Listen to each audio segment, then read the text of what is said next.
Hello everyone. Today we will talk about study leave. Study leave, a very interesting and a very uh, great topic to make you understand that how you can take study leave when you get a government job, like after taking government job after working for so many years. And now if you plan to study somewhere and do a course somewhere, then you will be needing some time of an year or two. So everything will be included in this topic.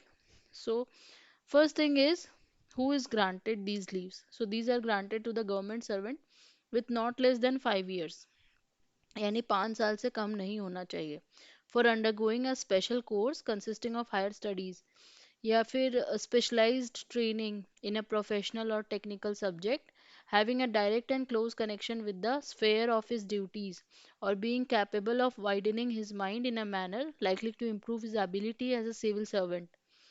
Second is sanctioning authority. Who will be the sanctioning authority? So ministry oblique department of the central government, administrator, comptroller, auditor general of India, AGI, comptroller, or administrator, or central government ministry oblique department. These are the sanctioning authority.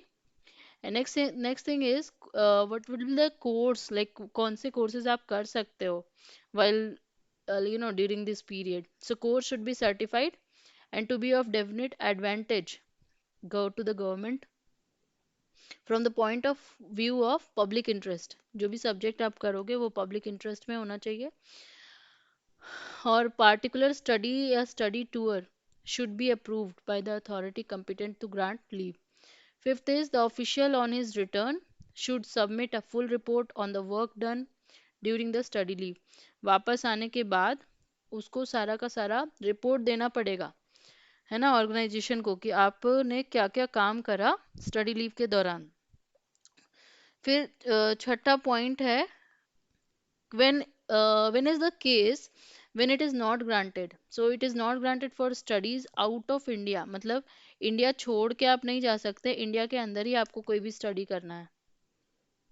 अगर खास करके तब जब अगर facilities सारी India में exist करती है, ठीक है, तो उस केस में आपको इंडिया के अंदर ही रह के वो स्टडी करनी पड़ेगी. And to an official retire due to retire within 3 years, अगर 3 साल के अंदर अंदर वो रिटायर करने वाले हैं तो उस केस में भी स्टडी लीव नहीं मिलता.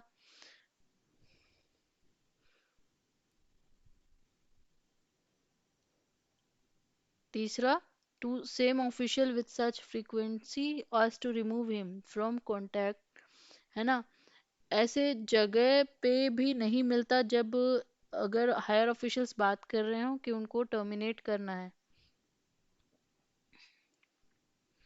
ठीक है, या फिर केडर में डिफिकल्टीज होंगी उनके एब्सेंस से, तो उस केस में भी ऑफिशियल्स को ग्रांट नहीं किया जाता स्टडी लीव.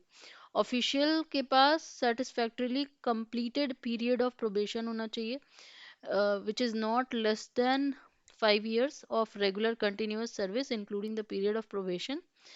मैक्सिमम पीरियड जो है वो 36 मंथ्स का होगा, मैक्सिमम, ठीक है, for CHS officers. And 24 months, 2 साल की स्टडी लीव मिल सकती है in the entire service and may be granted at a stretch और इन डिफरेंट स्पेल्स. दो अलग अलग स्पेल में भी, मतलब एक एक साल का भी ऐसे करके मिल सकता है. This will not be debited to the leave account. Leave account में डेबिट नहीं होगा, से डेबिट नहीं होगा ये leave. May be combined with any other leave के साथ कंबाइंड भी हो सकता है, but maximum period of continuous absence including the vacation if any but excluding extraordinary leave should not exceed 28 months. 28 month से ज़्यादा एक्सीड नहीं करना चाहिए. And 36 months for study leading to PhD. अगर कोई PhD करने जा रहा है तो 3 साल से ज़्यादा नहीं होना चाहिए. Requisite bonds in the prescribed forms are required to be executed by the official.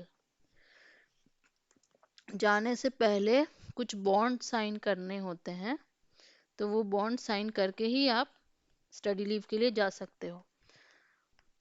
Grant, उस टाइप के लीव को ग्रांट करने के लिए अगर आउटसाइड इंडिया आपको जाना है, तो उस केस में फाइनेंस मिनिस्ट्री की एग्रीमेंट होनी चाहिए।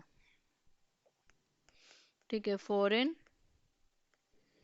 मिनिस्ट्री की अग्रीमेंट बहुत ज़रूरी है। If the course falls short of the study leave, अगर स्टडी लीव जो है उससे कोर्स जो है ज़्यादा टाइम का है, तो official should resume duty on conclusion of the course और द एक्सेस पीरियड में be treated as ordinary leave with the leave sanctioning authorities prior approval. ठीक है, तो ये बात ध्यान में रखना है कि अगर स्टडी लीव कम पड़ रहा है पीरियड ऑफ कोर्स से, तो ऑर्डिनरी लीव लेके आप अपनी कोर्स ऑफ स्टडी को पूरा कर सकते हो। बट ये प्रायर अप्रूवल होना चाहिए लीव सैंक्शनिंग अथॉरिटी का, उसके बाद ही मिलेगा। लीव सैलरी के बारे में बात करते हैं हम। लीव सैलरी, तो आउटसाइड इंडिया अगर हम देखें तो pay last drawn plus dearness allowance, pay last drawn plus DA and HRA, ये तीनों मिलेगा आपको अगर आप आउटसाइड इंडिया पढ़ने जा रहे हो तो। ठीक है, ये बात ध्यान में रखनी है।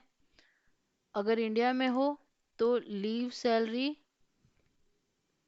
क्या होगी, अगर इंडिया के अंदर ही रह के पढ़ाई करनी है तो लीव सैलरी क्या होगी, pay last drawn plus dearness allowance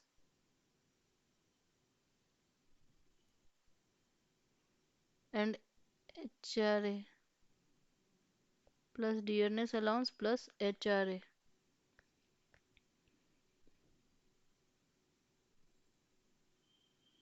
no study allowance, कोई भी स्टडी अलाउंस नहीं मिलेगा अलग से आपको। No study allowance other than this,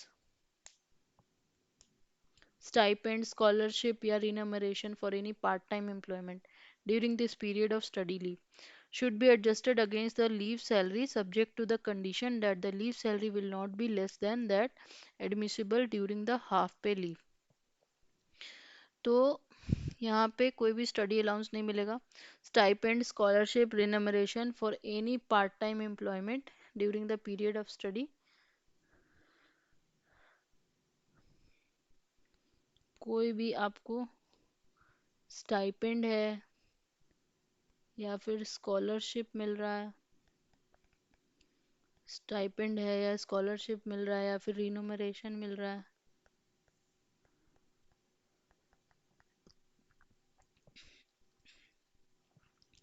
किसी भी पार्ट टाइम एम्प्लॉयमेंट से, किसी भी पार्ट टाइम एम्प्लॉयमेंट से during the period of study leave, तो ये एडजस्ट करना पड़ेगा लीव सैलरी के से मैच करके करना पड़ेगा। और leave salary should not be less than that admissible during the half पे लीव। ठीक है, फिर ऑफिशियल जो स्टडी लीव लेके जाते हैं shall not be paid TA, travel allowance नहीं मिलेगा उनको, बट प्रेसिडेंट में सैंक्शन, लेकिन कभी कभी प्रेसिडेंट इस चीज को सैंक्शन कर सकता है in exceptional cases. Cost of fee paid for study shall ordinarily be met by the government servant, जो भी कॉस्ट ऑफ फी होगा वो कौन देगा, वो गवर्नमेंट सर्वेंट ही देगा, will be paid by the government servant only. But in exceptional cases कभी कभी प्रेसिडेंट भी ये ग्रांट करता है फीस को। In no such, in no case the cost of fee will be paid if he is in receipt of scholarship। अगर scholarship लेके जा रहा है, stipend from what ever source लेके जा रहा है, तो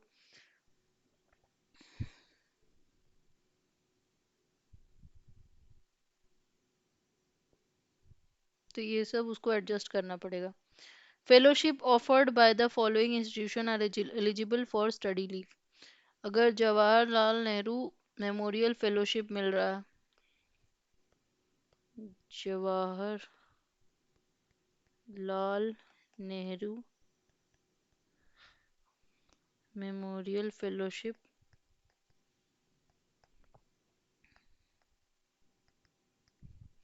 या फिर के बिरला फाउंडेशन, या फिर इंडियन इंस्टीट्यूट ऑफ मैनेजमेंट, या फिर मैनेजमेंट डेवलपमेंट इंस्टीट्यूट गुड़गांव,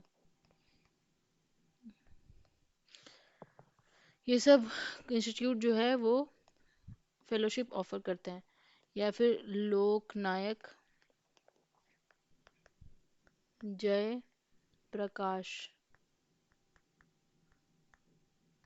ना Jayaprakash Narayan institute of criminology and forensic science, ये सब ऑफर करते हैं फेलोशिप। कुछ इसमें टर्म्स हैं। टर्म्स क्या है, कंडीशन, टर्म्स एंड कंडीशंस होता है ना। पहला, study leave will be granted for the entire period of fellowship, entire period of fellowship के दौरान उसको स्टडी लीव मिलेगा। दूसरा, official will be entitled to the benefits under the fellowship in addition to leave salary, मतलब leave salary के साथ साथ DA भी मिलेगा और फेलोशिप भी मिलेगा। इसके अलावा कोई और अलाउंस नहीं मिलेगा। जहाँ पे नेसेसरी कंसीडर किया जाएगा वहाँ पे ऑफिशियल को may be allowed to retain the officially allotted residential telephone use कर सकता है, but must pay the bills और the rental and call charges, ये सब चीज़ उसको पे करना पड़ेगा। रेजिग्नेशन और retirement after study leave for not completing the course और not completing the course of study. कोई ऑफिशियल जो स्टडी लीव लेने के बाद रिजाइन करना चाहता है फ्रॉम द सर्विस और अदरवाइज क्विट करता है विद इन 3 years, 3 साल के अंदर अंदर after returning to the duty, or does so without returning to duty at all from the study leave, or fails to complete the course of study, should refund the actual amount of leave salary, study allowance, cost of fees, travel allowance, and other expenses, if any incurred by the government, and the actual amount, if any, of the cost incurred by other agencies such as foreign government, foundation, trust in connection with the course of study, with interest thereon at the prescribed rates. In exceptional cases, President may waive or reduce such recoveries. है ना, यहाँ तक समझ आई। फिर study leave to CHS officers.